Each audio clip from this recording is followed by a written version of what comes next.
Colin Ross, and I'll be presenting on behalf of Golden Shield as Leo could not make it today. Golden Shield Resources is a new junior gold exploration company based in Guyana. We are newly listed on the CSE. We started trading in February of 2022, so we're brand new to the market. As always, I'll be making some forward-looking statements.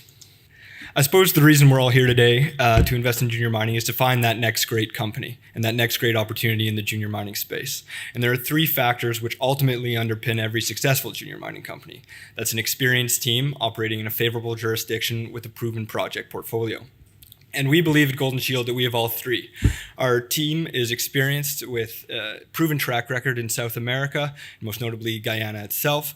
Guyana is a favorable jurisdiction. It's stable and growing with a well-established mining law, and we have a strong portfolio. We have three 100% owned projects, most notably our flagship Maruti Mountain project, which we published our initial phase 1 drill highlights, which included 50 meters at 9.1 grams per ton.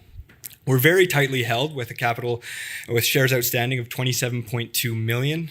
We have a working capital of around 1 million and an average burn rate of around $200,000 per month. Fully diluted, we sit at 33.1 million shares outstanding. Looking at our executive team, we're led by Leo Hathaway himself. He was Ross Beatty's right-hand man for over 20 years. He brings an extensive amount of experience to both capital markets and on the technical team as well. Our technical team is led by Dr. Colin Porter. He is our VP Exploration. He has been working in West Africa for 25 years, most notably for Anglo Gold. But really the cornerstone of our team is Mr. Hilbert Shields. He's the former VP of Exploration for Golden Star Resources, which had an extensive portfolio across the Guyana Shield. But he is a Guyanese Canadian, and he's based in Georgetown. So Mr. Hilbert Shields, Mr. Shields himself, allows us to be a Guyanese company operating in Guyana as opposed to a Canadian company operating abroad. Why has Golden Shield decided to get involved in Guyana at this point in time? Well, in 2015, there was a massive oil discovery offshore led by ExxonMobil. So this has led to really an economic revolution in the country. And this year alone, the GDP is expected to increase by 48.7%. Keep in mind that Guyana does have a small population, being under 1 million, so every dollar that goes towards the country does make a larger effect. However, the government has allocated $30 billion towards improved infrastructure across the country, including an economic corridor that will run from Georgetown through the northern Brazilian province of Roraima. It's also a stable English-speaking jurisdiction with British parliamentary law and has a favorable regulatory environment and a long history of gold mining, bauxite mining, as well as diamond mining. But what also grabbed our attention was the players in the country itself. Barrick moved into the country in 2021 and opened a country office, but they've also done joint ventures with Reunion Gold as well as Troy Resources. Zijin acquired Guyana Goldfields for $323 million, as well Gran Colombia acquired Goldex for $315 million. So there is an increasing amount of JV and acquisitions happening in the country as a whole.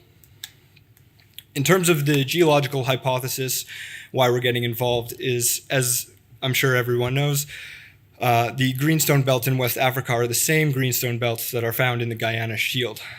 However, the discrepancy lies in how many ounces are in West Africa when compared with Guyana. The Guyana Shield currently hosts 110 million ounces to the 275 million ounces found in West Africa. And that's likely due to the exploration dollars spent as well as access to infrastructure.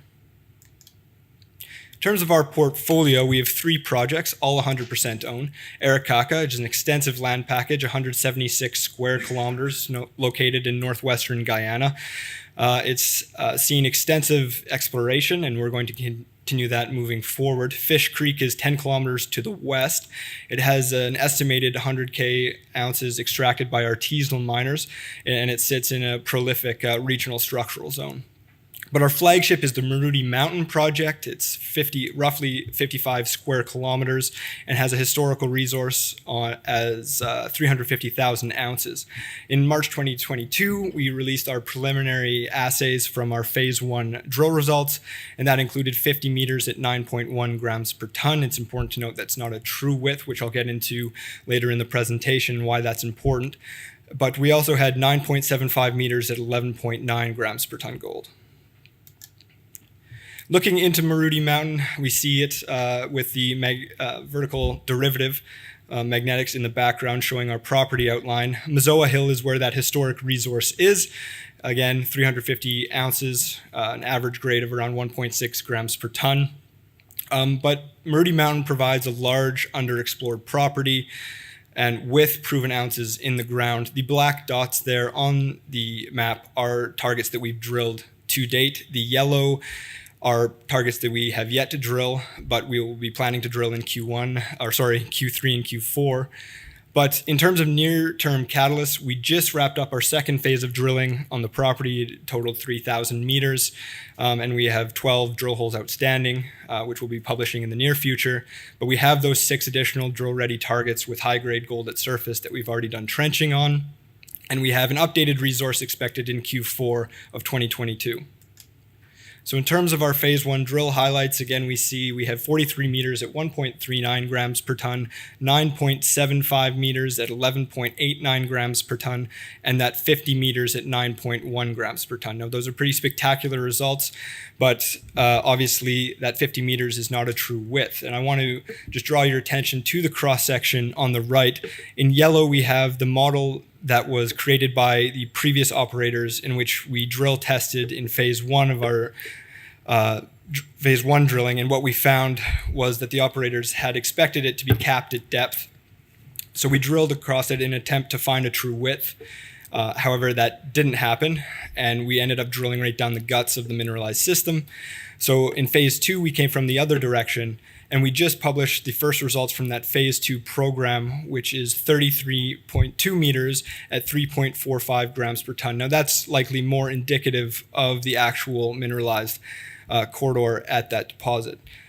So at Mazoa Hill itself, the unit is hosted in QMC, quartz metachert. It's a very distinctive unit. It's resistive. It outcrops across the property and lends itself to exploration. But our revised exploration model and see how it folds at depth really allows it to be open at depth both laterally. So we've stepped out and are testing the Mazoa Hill deposit at depth. In terms of our exploration pipeline and how we approach exploration, Mazoa Hill is our historical resource. It's our flagship property, but we do have a pathway to discovery through multiple different showings, which we're planning on drilling in Q3 and Q4.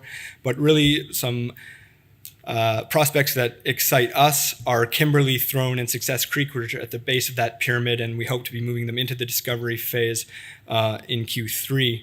But really, this just illustrates what we're going to do moving forward through exploration. As we discover new targets, we'll move them to the bottom of the pyramid and have iterative exploration processes as it moves up. The Golden Shield growth strategy is based on 3 principles. We hope to expand, explore, and grow. In terms of expansion, we hope to expand the resource both at Mazoa Hill and our other properties. But we also hope to explore Arakaka and Fish Creek and continue to explore those additional prospects on the ground to add value to the Maruti Mountain property. But in terms of growth, we really do hope to acquire additional projects through acquisitions, joint ventures, and strategic alliances in the country in a hope to consolidate a regional belt play.